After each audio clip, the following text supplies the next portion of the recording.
தென்காசி மாவட்டம் கடையநல்லூரைச் சேர்ந்த பயணிகள் சிலரை திருவனந்தபுரம் விமான நிலையத்தில் இறக்கிவிட்டு திரும்பிய வாடகை கார் ஒன்று செங்கோட்டை மடத்தரை என்ற இடத்தை கடந்தபோது இன்ஜினிலிருந்து புகை வெளியேறியதை பார்த்த ஓட்டுநர் காஜா மைதீன் உடனடியாக கீழே இறங்கி தீயணைப்புத் துறைக்கு தகவல் கொடுத்தார்.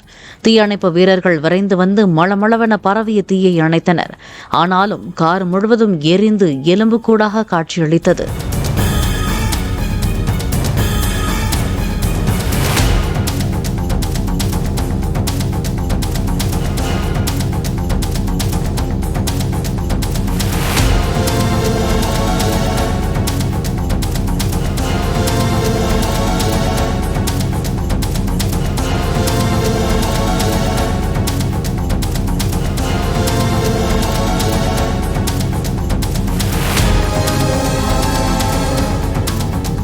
பிளே ஸ்டோர் மற்றும் ஆப் ஸ்டோரில் இருந்து பாலிமர் செயலியை QR கோடு மூலம் பதிவிறக்கம் செய்யுங்கள். செய்திகளை உடனுக்குடன் பெறுங்கள்.